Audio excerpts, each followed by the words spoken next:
Semua para nabi-nabi dan rasul, tidak ada seorang pun yang terkecuali itu menjadi makmum kepada baginda Rasulullah sallallahu alaihi wasallam. Gimana kita bisa menerima? Udah mati. Jangankan salat, bangun saja tidak bisa. Jangan pakai akal.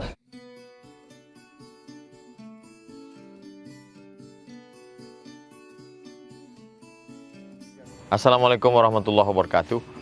Saya sedang berada di tanah wakaf, diwakafkan oleh orang yang baik karena Allah SWT tak ada kepentingan apapun.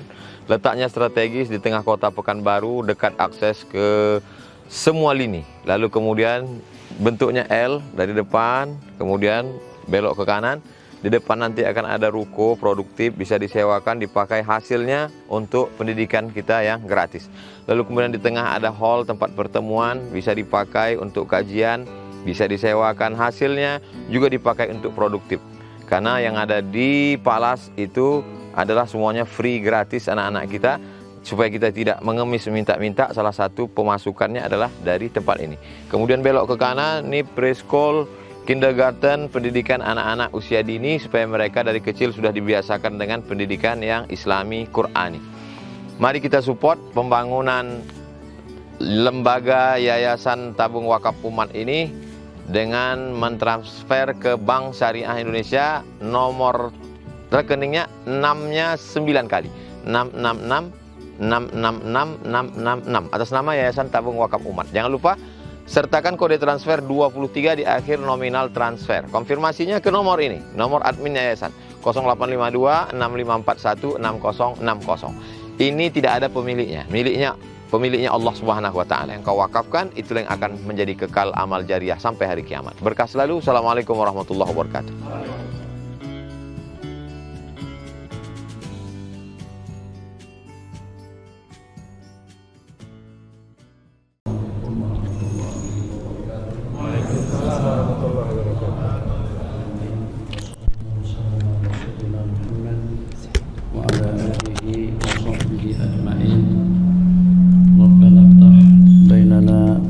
Qawmina bil haqqi wa anta khairul fatihin. Selama hampir tidak kurang daripada 13 tahun tidak ada satu daripada ayat yang diturunkan kepada Sayyidina Rasulullah sallallahu alaihi wasallam yang menyentuh tentang halal dan haram. Selama tidak kurang daripada 13 tahun yang ditanamkan itu adalah al-aqidah al-islamiyah as-sahihah. Agar bagaimana dengan akidah, keyakinan itu terhunjam di dalam benak hati al-ummah atau di kalangan para sahabat. Agar bagaimana dengan al-aqidah, imaniyat, keyakinan itu akan bersemayam dan berpangkalan di dalam hati mereka masing-masing. Yang sehingga sepanjang 13 tahun tadi itu yang diperintahkan tidak lebih daripada ubudullah wa la tusyriku bihi syai'a. Sembahlah Allah dan jangan kau sekutukan Allah dengan sesuatu, jangan kau sekutukan sesuatu dengan Allah Jalla Jalaluhu. Sehingga sebelum Nabi kita hijrah ke Madinah, sebelum nanti dengan mereka akan dihadapkan dengan beberapa perintah al-awamir dan juga dengan beberapa larangan, jangan dengan minumannya, jangan dengan perjudiannya, jangan dengan zina dan pelacurannya, ini dengan jihadnya, ini dengan salatnya, ini dengan puasanya, ini dengan hajinya. Sebelum mereka dikejutkan dengan perintah-perintah lalu kuat bergaung. Sebelum mereka dikejutkan dengan perintah-perintah yang seperti itu, maka kejadian Al-Isra wal Mi'raj kira-kira 18 bulan sebelum Nabi kita hijrah ke Madinah merupakan suatu kejutan yang luar biasa. Ini seakan-akan seperti penapisan untuk dipelter nanti dengan kalian. Kalau kalian ingin merasionalkan segala-galanya, tentu dan pasti dengan perintah-perintah yang diperintahkan, kalau tidak dapat dirasionalkan sama mereka, maka dengan perintah tersebut akan mereka tolak. Begitu juga dengan larangannya. Kejadian yang terjadi itu tidak pernah dikhayalkan dan juga tidak pernah berlaku dengan sesiapapun di kalangan para nabi dan rasul. Sehingga dengan Abu Jahal dan juga dengan orang-orang Quraisy lainnya, mengatakan kepada Sayyidina Rasulullah sallallahu alaihi wasallam, ini jarak tempuh yang kita tempuh daripada Makkahul Mukarramah sampai kepada Masjidil Aqsa 1 bulan pergi dan juga 1 bulan balik. Pergi balik pipinya telah memerlukan waktu tidak kurang daripada dalam 2 bulan. Bagaimana bisa ditempuh dalam waktu yang relatif singkat? Ini secara rasional. Rupa-rupanya orang yang berpikiran seperti itu tidak hanya sedikit, terlalu kuat egonya. Jadi yang berpikiran seperti itu ternyata tidak hanya di zaman jahiliyah, ternyata dalam berapa banyak juga di kalangan kita, bahkan di kalangan cendekiawan kita pun juga beragama seperti itu.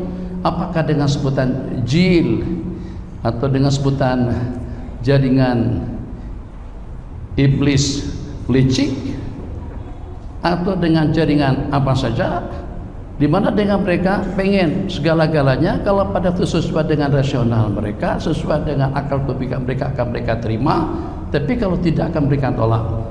Jadi dengan kita, kalau dengan pemikiran daripada Abu Jahal, mungkinkah kira-kira dengan jarak yang sejauh itu, bukan cuma hanya sekedar perjalanan daripada Mekah ke Baitul Maqdis dalam hitungan waktu yang relatif singkat, justru dengan jarak yang jauh lebih jauh daripada Al-Masjidil Haram dengan Masjidil Aqsa, itu daripada bumi ke langit yang pertama terus sampai ke langit yang ketujuh, hatta qaba qausaini aw adna, hatta qaba qausaini aw adna fa auha ila abdihi ma auha. Jadi kalau seandainya dengan bahasa rasional, mungkinkah kira-kira dengan seseorang yang sudah meninggal dunia ternyata hidup kembali, ternyata dapat bermakmum dengan Sayyidina Rasulullah sallallahu alaihi wasallam di Masjidil Aqsa, semua para nabi-nabi dan rasul. Kita sampai pada jam 1.30. Semua para nabi-nabi dan rasul, tidak ada seorang pun yang terkecuali itu menjadi makmum kepada baginda Rasulullah sallallahu alaihi wasallam. Dari 17 sekian nabi-nabi yang diutus, dari 17 sekian nabi-nabi yang terpilih sebagai nabi, itu ternyata makmuman lahum, jadi makmum kepada baginda. Dari 17 sekian tadi itu tidak ada seorang pun yang hidup kecuali Nabiullah Isa alaihissalam. Bagaimana dengan mereka yang sudah meninggal ternyata hidup kembali, ketemu dengan Nabiullah Adam pada waktu Nabi kita melaksanakan salat di Masjidil Aqsa dan juga mengimami mereka, ternyata justru Nabiullah Adam pada langit yang pertama, dengan Nabiullah Yusuf, dengan Nabiullah Musa, dengan Nabiullah Isa, dengan Nabiullah Harun, dengan Nabiullah Idris, dengan Nabiullah Ibrahim pada langit yang ketujuh. Ini tadinya ada di Baitul Maqdis, kalau dengan begitu naik dengan burak, tapi kira-kira dengan peralatan seperti apa yang digunakan oleh mereka pada saat ketika itu kalau tidak tersemat iman, keyakinan bahwasanya Allah qadir ala kulli syai', tabarakalladzi biyadihil mulku wa huwa ala kulli syai'in qadir.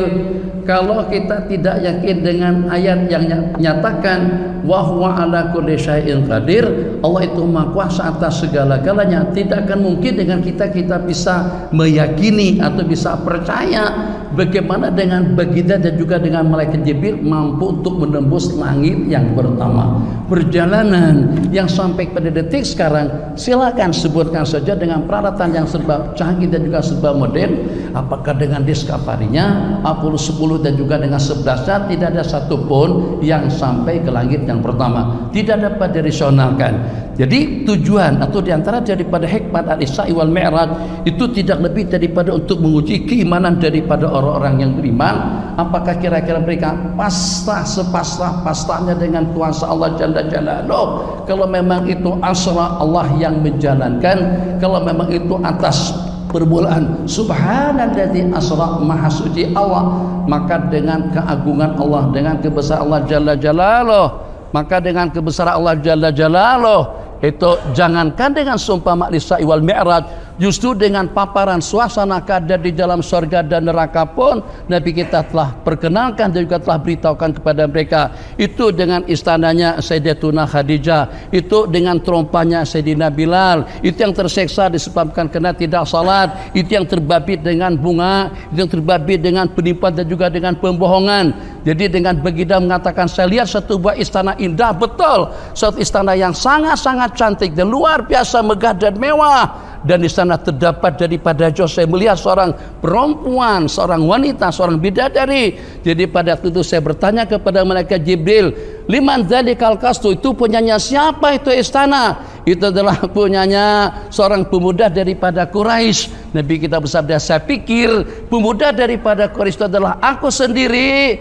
Rupa-rupanya tidak, itu adalah punyanya Sayyidina Umar Ibnul Khattab radhiyallahu taala anhu. Nabi kita bersabda, kalau saya tidak mengenang tentang kecemburuanmu ya Umar, saya akan masuk melihat, menonton, memperhatikan dan menyaksikan keindahan istana yang ada di dalam surga. Supaya tahu tentang keindahan surga itu seperti apa, itu dengan gantungan daripada cambuk kita atau dengan seput tangan yang kita gunakan. Nabi kita bersabda, lamandilu Sa'din, seput tangannya Sayyidina Sa'd bin Abi Waqqas, Sayyidina Sa'd bin Mu'adz di dalam surga itu jauh lebih mahal daripada dunia dan isi-isinya. Lamaudhi'u sawti ahadikum, tempat kita menggantung cemati atau tempat kita menggantung cambuk di dalam surga lebih mahal, bukan daripada riau, daripada dunia dengan segala kemewahannya. Seperti apa kira-kira keindahan istana Sayyidatuna Khadijah, istana Sayyidina Umar Ibnul Khattab radhiyallahu taala anhu?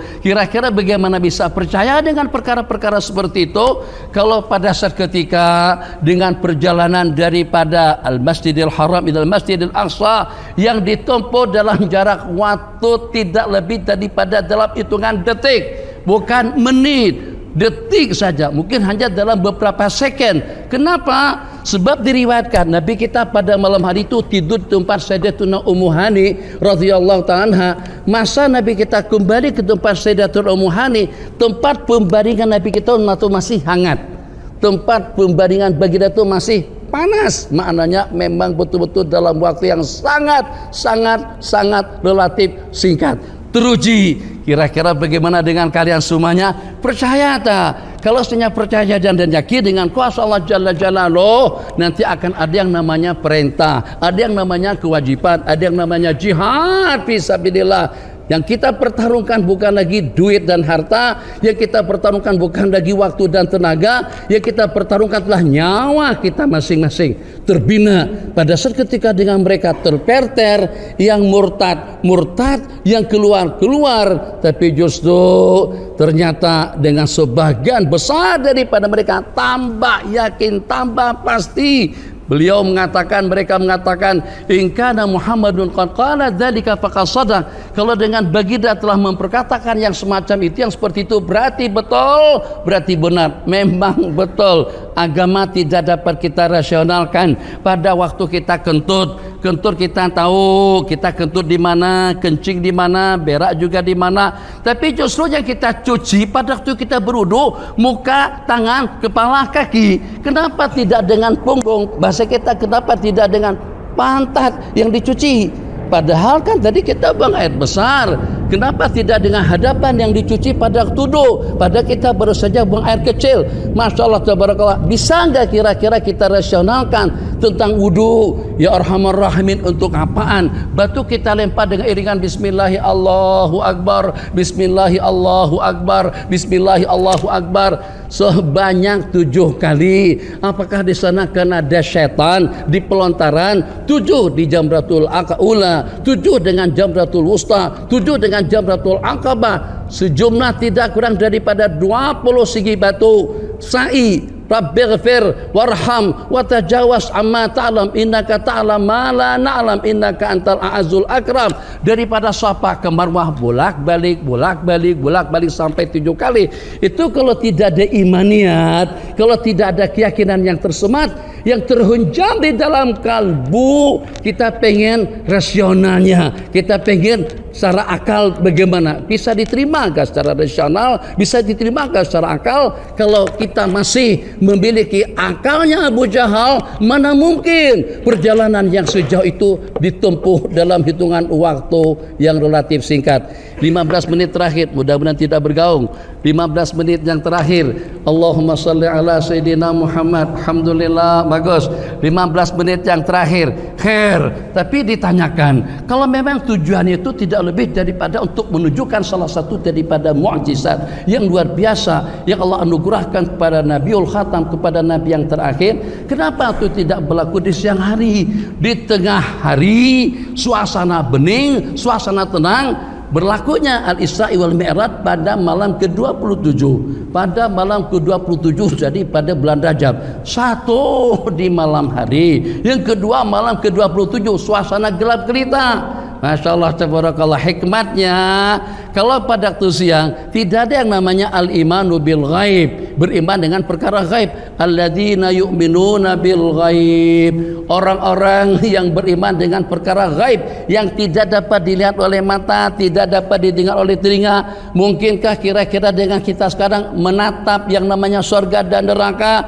Yang ada dengan kita adalah ilmu yakin, hakul yakinnya nanti pada hari kiamat. Baru dengan kita menata secara pasti hakul yakinnya pada detik-detik kematian kita. Nabi kita bersabda, setelah kita meninggal dunia itu masing-masing akan ditunjukkan, akan dipertontonkan tempatnya, makanahu, tempatnya di dalam surga atau neraka, wal iyadu billah. In kana min ahlil jannah, yang akan dipertontonkan kalau dia daripada ahli surga, tontonannya langsung ke dalam surga. Wa in kana min ahli nar, kalau dia daripada ahli neraka, yang akan dipertontonkan suasana keadaan di dalam neraka, wal iyadu billah. Sampai dalam berapa ribu juta tahun sekalipun kita berada di dalam kubur, kalau kubur kita raudhatun min riyadil jannah, kita tidak akan merasa kelamaan.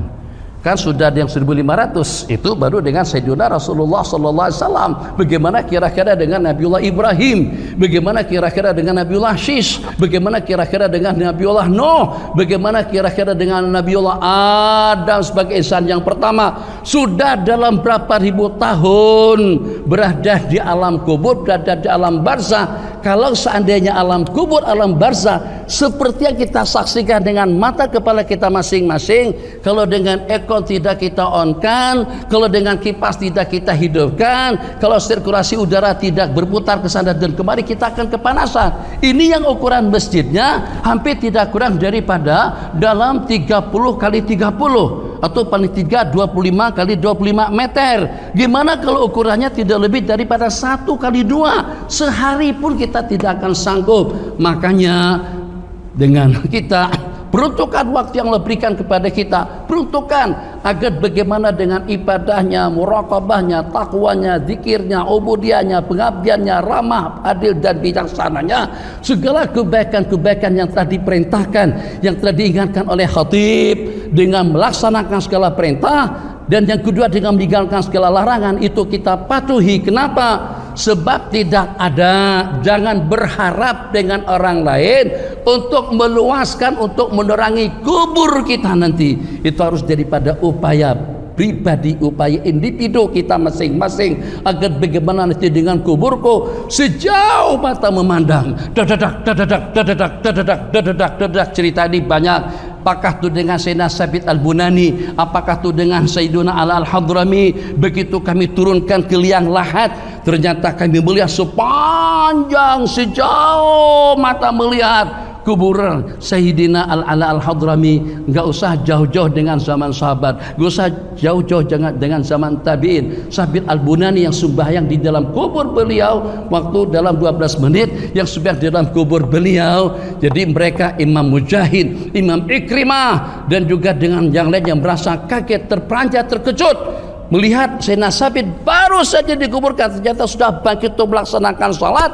Jadi pada waktu mereka ketemu dengan keluarga Sayyidina Sabit Al-Bunani radhiyallahu ta'ala anhu, saya tidak heran, saya tidak merasa aneh kalau itu yang berlaku. Sebab orang tua saya selama 50 tahun tahajud, tiap kali berdoa, ya Allah ya Arhamar Rahimin, kalau ada di antara daripada hamba-hambamu selain daripada nabi-nabi dan rasul yang kau perkenankan untuk salat di kuburnya, perkenankanlah aku salat di dalam kuburku. 50 tahun tahajud, doa seperti itu pasti dan pasti permintaan daripada orang tua saya tersebut itu akan dikabulkan oleh Allah Subhanahu wa taala. Kalau dengan para nabi-nabi dan rasul, Nabi kita bersabda pada perjalanan Isra wal Mi'raj, raaitu Musa yusalli fi qabrihi, aku melihat Nabiullah Musa sembahyang di dalam kubur beliau. Al-anbiya, para nabi-nabi dan rasul, yusalluna fi kuburihim, mereka melaksanakan salat di dalam kubur mereka. Renung dengan bahasa rasional, macam mana kita bisa menerima? Udah mati, jangankan salat, bangun saja tidak bisa. Jangan pakai akal. Kalau kita pakai akal, sama dengan Abu Jahal pada saat ketika itu mengatakan Allah tidak kuasa. Kalau dengan kita gunakan rasional, kita tidak akan beriman. Tapi kalau kita mendengarnya terus dengan dilatar belakangi imaniyat, yakiniat kita dengan qudratullah, innahu qadir, innahul qawiyyu, innahul matin, innahul mudabbir, innahul rahman, innahul qahir. Allah yang maha perkasa, yang maha kuasa, maha qadir. Masya Allah, tabarakallah. Di antara daripada sifat Allah Jalla Jalaluh, qadir ala kulli syai' wa huwa ala kulli syai'in qadir, kuasa atas segala sesuatu. Apa susahnya dengan Allah? Tuh lihat dengan jutaan planet yang berada di angkasa lepas, apakah perlukan tiang? Apakah perlukan waktu untuk Allah menciptakannya? Tidak perlu. Jadi kalau kita beriman dengan qudratullah Jalla Jalaluh, insyaallah hati kita akan menerima dengan realiti yang berlaku. Kembali, Masya Allah, tabarakallah, dengan kejadian yang berlaku. Kejadian ini berlakunya di Syria. Di Syria dengan salah seorang Al-Hafar. Pernah dengar Al-Hafar? Al-Hafar artinya tukang gali kubur. Tukang gali kubur. Al-Hafar ini sekarang terkenal di kalangan keluarga yang ahli ilmu, ahli ibadah. Gimana ceritanya? Jadi dengan beliau tidak lebih daripada jadi tukang gali kubur. Pada suatu ketika datang seorang perempuan dengan membawa perempuan dengan beberapa orang menggusung jenazah ke liang kubur. Maka sebagai petugas, saya sebagai hafar, sayalah yang menangani segala-galanya daripada menyambut jenazah yang diturunkan sampai dengan aku membuka dan juga merungkaikan ikatan, dan juga tidak terkecuali ikatan di kepala dengan di dada, muka dibuka, terus kita dibantalkan nanti dengan tanah. Saya yang melakukan semua itu. Jadi pada waktu jenazah tadi itu disambut, Masya Allah, tabarakallah, luar biasa. Baru saja diterima, ternyata saya lihat kuburnya sudah meluas sampai seperti keadaan atau dengan ukuran sejauh mata melihat. Saya terpitam pada saat ketika dengan jenazah tadi itu direbut daripada tanganku. Saya sadar saya sudah tidak tahu jenazah tadi itu dibawa kemana. Jadi dengan orang tadi itu pingsan saat ketika melihat suasana luas di dalam kubur. Tafsirannya, rumusannya, hadis yang diriwayatkan, al-qabru raudhatun min riyadil jannah au hufratun min hufarin niran. Jangan sibuk dengan handphone. Al-qabru raudhatun min riyadil jannah, nanti waktunya dengan handphone di rumah atau di office masing-masing. Di masjid jangan pakai handphone dulu. Abang jangan sibuk, nanti matikan handphone. Ada waktu untuk main handphone sebentar saja, 7 menit saja. Jadi di masjid kita harus pandai. Jangan pakai sepatu sendal pada waktu kita di masjid, atau jangan sampai sepatu kita letakkan di kepala. Jangan kita letakkan sepatu itu di lutut, sepatu letaknya di kaki, kopiah letaknya di kepala. Jangan ketukar. Begitulah juga dengan rumah Allah Jalla Jalaluh. Di rumah Allah untuk kita menenteramkan diri, untuk kita mempersiapkan supaya kubur kita menjadi raudhah, kebun daripada kebun-kebunan surga. Kalau tidak, ya Allah, sadis betul. Kalau sesempit yang kita lihat, kipasnya enggak ada, AC-nya enggak ada, lampunya enggak ada, sirkulasi udaranya pun juga tidak ada. Kira-kira kenikmatan yang seperti apa yang dapat kita rasakan di dalam kubur kalau kita tidak mendapatkan belayan kasih sayang daripada Allah? Maka jangan sampai dunia menyibukkan kita pada waktu kita di masjid. Jangan sampai kita berkomunikasi dengan makhluk. Minta agar kuburan kita tidak ada seorang pun yang yang terkecuali daripada kematian. Kalau tidak yakin dengan kematian, jangan tidur. Dan kalau tidak yakin dengan kebangkitan, jangan bangun. Semampu apa kita tidur. Lama-lamanya tidur Ashabul Kahfi 300 wasdatu tis'a 309 tahun.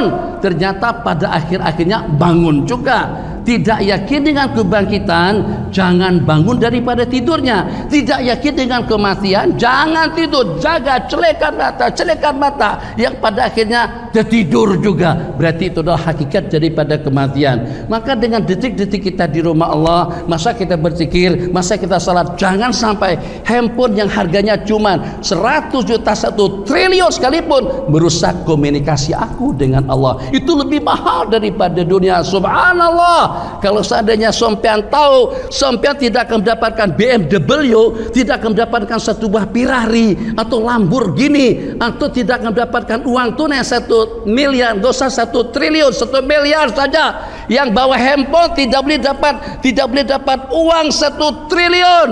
Semuanya buang handphone pada ketika itu, masuk ke masjid tanpa handphone. Oh, kenapa handphonenya dibuang? Jam dibuangnya kenapa? Majalah dibuang kenapa? Koran dibuang kenapa? Itu dengan playboynya kenapa? Jawabannya 1 triliun bang, 1 triliun.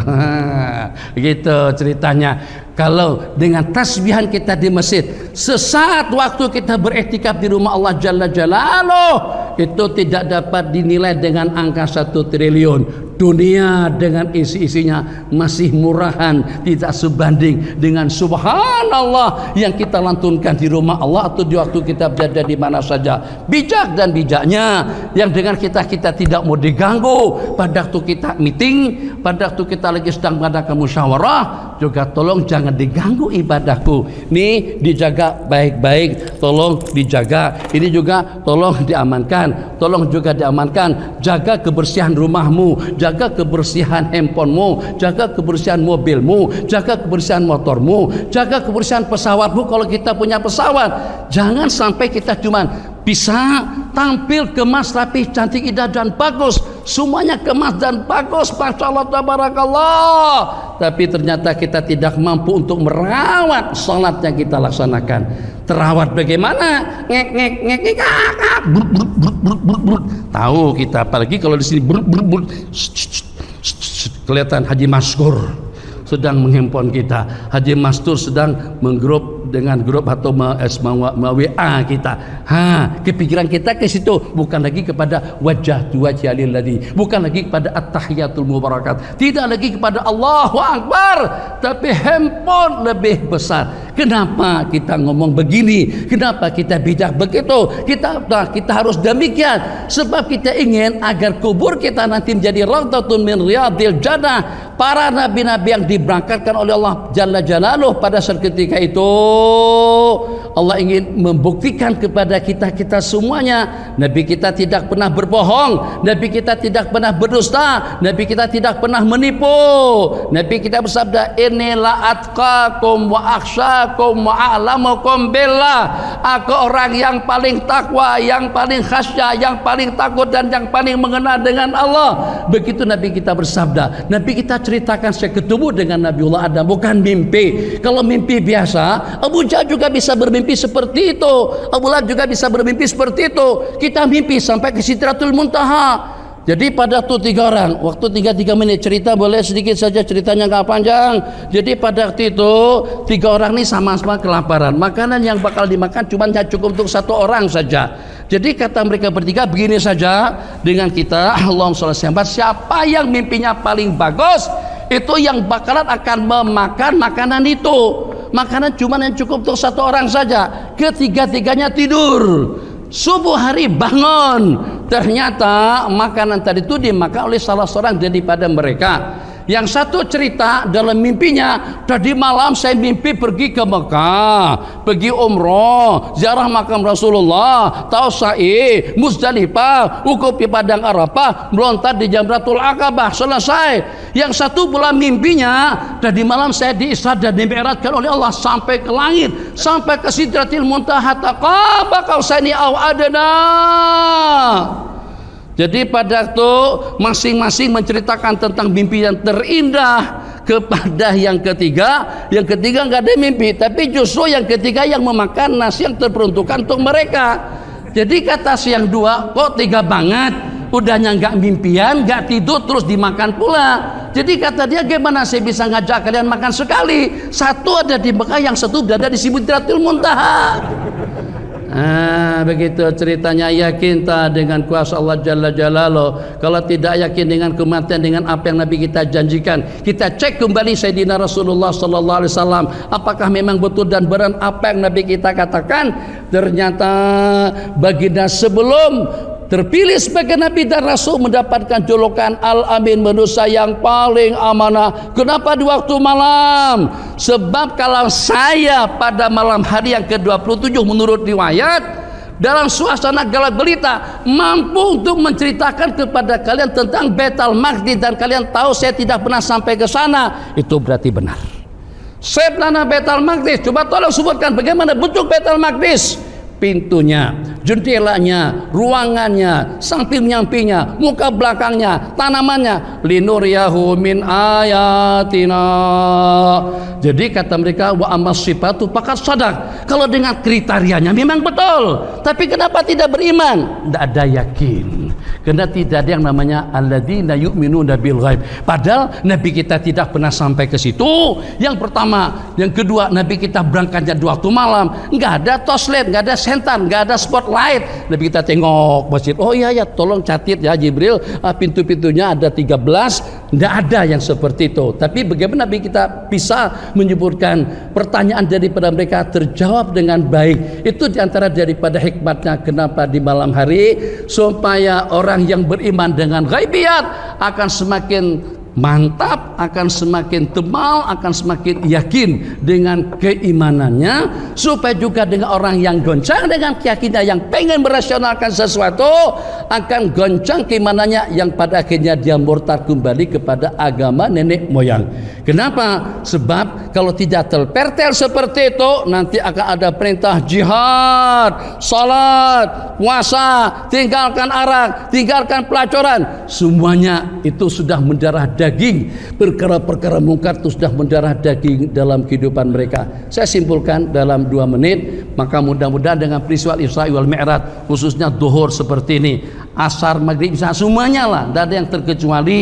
Secara khusus isya dengan subuh jangan ditinggalkan, jangan tidak berjamaah. Khususnya kita-kita yang super capek, super ngantuk, super lemah, letih, lenguh, jenuh, uyuh, kata orang Banjar, kuyuhan banar ulun, capek banget, udah nggak bisa. Maka kita mau tahajud, kita tidak terkejut. Oke, jangan tinggalkan salat isya berjamaah. Nabi kita bersabda, orang yang melaksanakan salat isya berjamaah sama seperti orang yang melaksanakan salat tahajud setengah malam. Subuh berjamaah sama dengan yang melaksanakan salat sepanjang malam. Masya Allah, tabarakallah. Jangan tinggalkan, jangan salat sendirian di rumah. Bagaimanapun keadaannya, kalau pada tuh suami udah salat di masjid terus pulang, minta suami salat sunatnya di rumah supaya kita bisa ikut berjamaah dengan suami di rumah. Kenapa? Bukan cuma sekedar untuk mendapatkan pahala 27 kali lipat. Pada waktu kita melaksanakan salat berjamaah secara khusus, yang Nabi kita tinggalkan dunia dengan isi-isinya hanya untuk menerima kewajiban salat 5 waktu, kita juga harus tinggalkan segala-galanya. Handphone, kantor, duit, harta, politik, siapa saja, ekonomi dan juga dengan partinya kita tinggalkan dalam rangka untuk memenuhi seruan Allah Subhanahu wa taala. Secepat kita memperkenankan seruan Allah, secepat itu juga Allah mengabulkan hajat dan permintaan kita. Kenapa? Allah tengok imam khusyuk, bagus, Allah terima salat imam juga dengan salat makmum kesemuanya. Allah lihat imam kurang khusyuk, makmum ada yang khusyuk, maka sebab makmum yang khusyuk, yang tadabbur, yang tadallul, yang inkisar, yang menangis hatinya di hadapan Allah, Allah terima salatnya dan juga dengan semua jamaah yang bersamanya. Ternyata imam tidak khusyuk, makmumnya juga tidak khusyuk, masing-masing memikirkan, ini bakalan kayaknya mau hujan dalam hati, hari ini mendung, ya Allah, ini kita sudah berada di penghujung bulan, ya Allah, bulanan kolkas, bulanannya dengan handphone, bulanannya dengan rumah, bulanannya dengan mobil, kepikiran sampai imam salam, sampai kita nggak tahu nih rakaat yang keberapa. Kalau kita nggak dipimpin sama imam, kita nggak tahu kita ini salat atau tidak. Imam ruku kita ikut ruku, imam tidak ikut tidak. Pada waktu kita ditanya, imam tadi baca surah apa? Baca surah apa? Saya tidak perasan.